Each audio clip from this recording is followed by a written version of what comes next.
साथियों, आज जब हमारा देश विकसित भारत के संकल्प की सिद्धि में जुटा है, तब नेताजी सुभाष के जीवन से हमें निरंतर प्रेरणा मिलती है।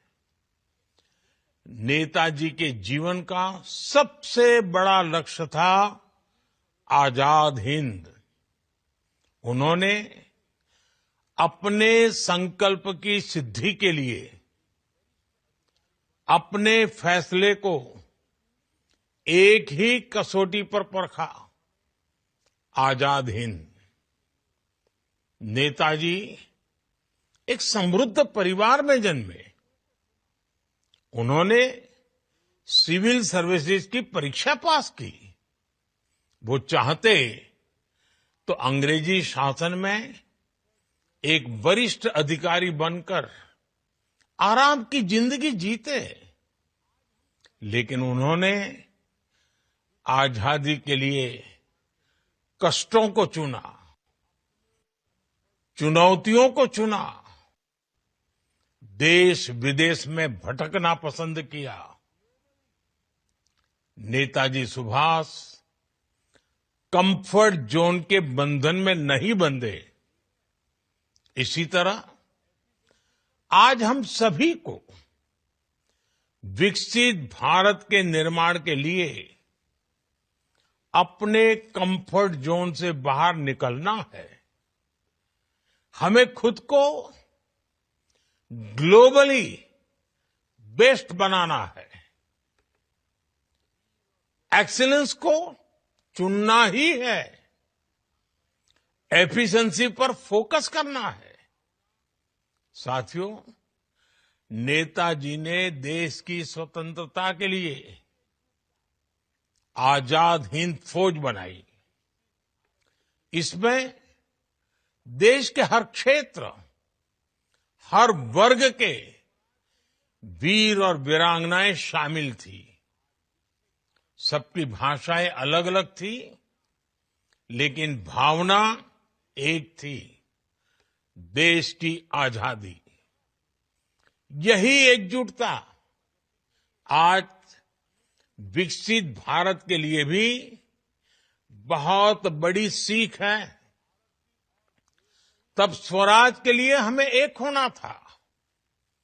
आज विकसित भारत के लिए हमें एक रहना है। आज देश में, विश्व में हर तरफ भारत की प्रगति के लिए अनुकूल माहौल है। दुनिया भारत की ओर देख रही है कि कैसे हम इस 21वीं सदी को भारत की शताब्दी बनाते हैं। और ऐसे महत्वपूर्ण कालखंड में हमें नेताजी सुभाष की प्रेरणा से भारत की एकजुटता पर बल देना है। हमें उन लोगों से भी सतर्क रहना है जो देश को कमजोर करना चाहते हैं। शुभेच्छा। आज नेताजी सुभाष चंद्र बोस की जन्म जयंती के इस पावन अवसर पर पूरा देश श्रद्धापूर्वक उन्हें याद कर रहा है। मैं नेताजी सुभाष बाबू को श्रद्धापूर्वक नमन करता हूं। इस वर्ष के पराक्रम दिवस का भव्य उत्सव नेताजी की जन्मभूमि पर हो रहा है। मैं ओडिशा की जनता को, ओडिशा सरकार को इसके लिए बहुत बहुत बधाई देता हूं। कटक में नेताजी के जीवन से जुड़ी एक विशाल प्रदर्शनी भी लगाई गई है। इस प्रदर्शनी में नेताजी के जीवन से जुड़ी अनेक विरासतों को एक साथ सहेजा गया है। कई चित्रकारों ने कैनवास पर नेताजी के जीवन प्रसंग की तस्वीरें उकेरी हैं।